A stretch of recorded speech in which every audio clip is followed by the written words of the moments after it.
the game, there were two major injuries that the Pittsburgh Steelers are dealing with. Obviously, everybody knows about Cam Heyward and Deontay Johnson. Let's start with Cam Heyward, who's expected to be down 8 weeks as he undergoes surgery for a groin injury, probably going to end up on short-term IR. This is a huge blow for the Pittsburgh Steelers, obviously. This is a guy that, I mean, that defense could be as good as you want on paper. You remove three guys, and those three guys are Cam Heyward, TJ Watt, and Minkah Fitzpatrick, and it's a totally different group than it was beforehand. That is a guy that is nearly impossible to replace. There have been some names that are tossed out there. Mike Tomlin said it'll be a collective effort. Isaiah Loudermilk, DeMarvin Leal, Keanu Benton. Who do you think starts for the Pittsburgh Steelers in week 2 at that defensive tackle position? Yeah, I think Keanu Benton has to be probably at the top of that list. I thought he played pretty well against the Niners. Like he had some nice plays there. He seems to be kind of building some momentum a little bit as they went through training camp and through the preseason and then started the regular season. So it's a lot to kind of put on his plate right away, but they don't really have many other well, that's not true actually. I think they have some options, but this seems like their best one. And they're like their highest, potential to make an impact right away, especially when you think about who they're facing this week. It's a big physical challenge, and I think Benton is the one. I mean, Benton or like maybe Braden Fehoko. Like Fehoko will get some more time. I don't know. I don't think he's necessarily a starting candidate, but like they're gonna need some size up front. They're gonna need big boy. Like they're gonna need true nose tackles, like big boys up front to stop like Nick Chubb and the rest of that running game. So I feel like Benton's probably your best bet. Yeah, me too. And if we're being honest, like I expect Braden Fehoko to get called up to get elevated from the practice squad, but I think he should be starting at nose tackle. Like I think against Nick Chubb, just like you said, against this running team, Montravius Adams is a pass rusher. He's by no means a run stuffer. Slam Braden Fehoko right in the middle and say, hey, you are the biggest body we have. Yeah, take up some space. Keanu, I agree with you. I think Keanu Benton starts at defensive tackle. I think that's your best option. I think Isaiah Loudermilk plays a lot in this game, but moving forward, I think that's a mix. Like I think him and DeMarvin Leal allow you to have a mix and match game against the personnel that you're facing. Like DeMarvin Leal's a pass rusher, Isaiah Loudermilk's a run stuffer. Those two work hand in hand very well off the bench. Keanu Benton's just a stud. You know what I mean? He just does it all, and he does it all very smooth, and he looks very good. And he's a second-round pick, like you should expect good things pretty early from this guy. I think he does get the starting job, and I feel very confident, and I think the Pittsburgh Steelers are going to feel very confident in him too. But, yeah, I don't think Montravius Adams played very well. I don't think Armon Watts is he's looked good, but he didn't play at all. Like, he wasn't even active, and It's tough to say whether or not, he deserves to be active in this game. I'm calling Braden Fehoko up, and I'm saying, all right, buddy. Go be Casey Hampton, just go stand there, just go clog up the middle and don't let anybody run up the middle, force them to the side. We got Larry Ogunjobi and we got Keanu Benton there and everything will be just fine. And then put Montravius Adams in there on passing downs. And I think that works way better, but I agree. I think Keanu Benton's going to be there. And I'm very excited to see what the rookie can do this early because that's where he's going to play. That's the future of Keanu Benton. It's not as a nose tackle. It's to eventually replace Cam Heyward and be the defensive tackle long-term for the Pittsburgh Steelers. That's where he's going to end up. There is a name out there that has been tossed around by some, including myself, and that name is J.J. Watt. Obviously, everybody's going to talk about him, and then people are going to ignore this completely and say, well, what, are we going to put him on IR too? I love that joke, actually, as it came out yesterday. I think that there have been a lot of times where we've talked about J.J. Watt joining the Pittsburgh Steelers. Tons of them. And every single time it's like, yeah, that would be super cool. This is the first time that I actually think this makes a lot of sense. Like, there's almost nothing in me that says, why would you not give J.J. Watt a call? I'm not saying it works out perfectly. I'm just saying you are trying to replace Cam Heyward.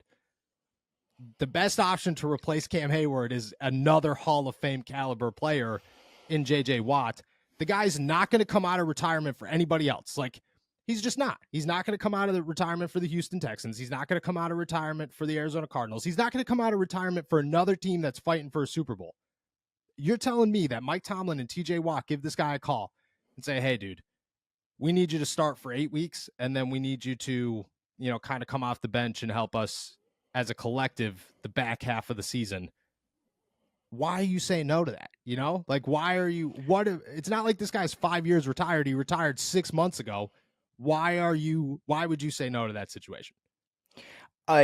Yeah, I don't think the Steelers would say no to that situation, but I think your bigger issue is whether or not J.J. Watt would say yes to that situation. I mean, like, doesn't he have a pretty cushy, like, I forget, I don't know who he works for now, but he has like some He owns job. a soccer team, I'm pretty sure.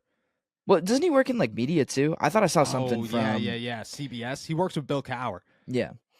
So he's got kind of a cushy job. He can actually like see his family now.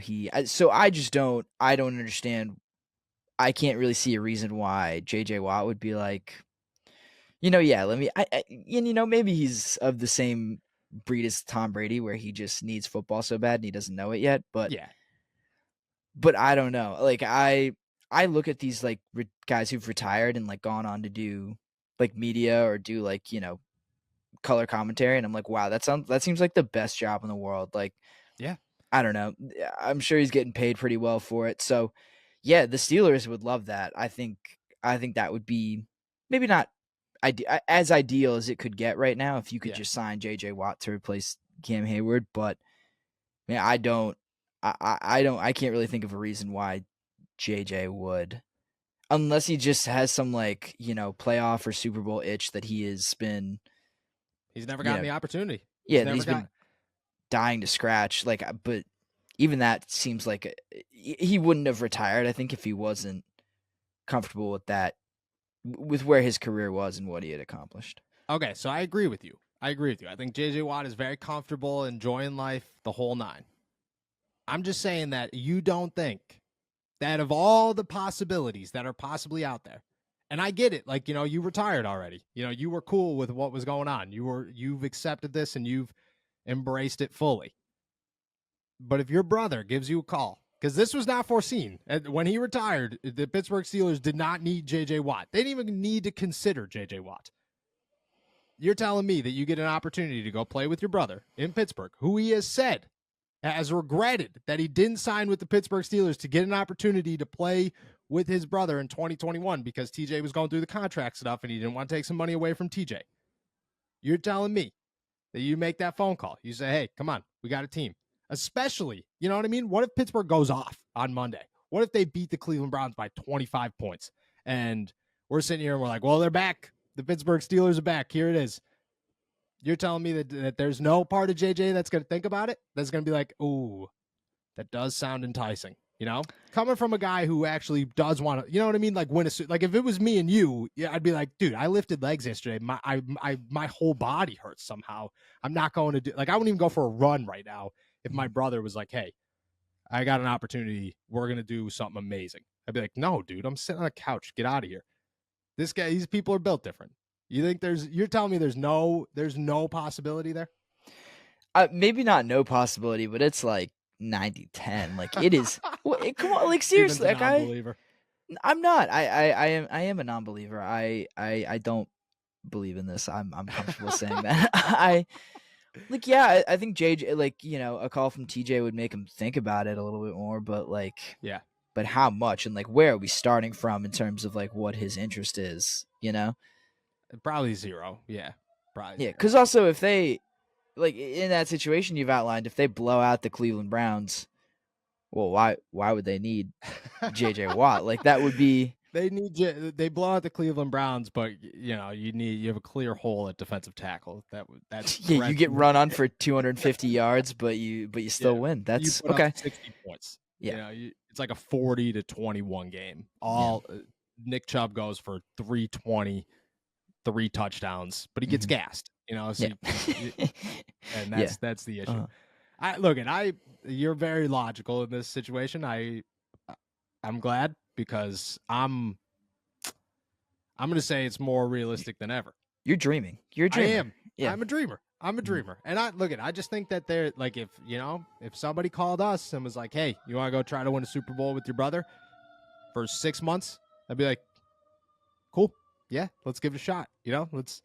Let's see what happens. He could retire again at week 8, and just, they go win a Super Bowl. There's his ring. He gets it. He played half the season. That's all you need. I I'm glad that you said no, because I would have been on a rant. I would have been like, "That's it, man. It's coming. He's coming to Pittsburgh. It's about to happen."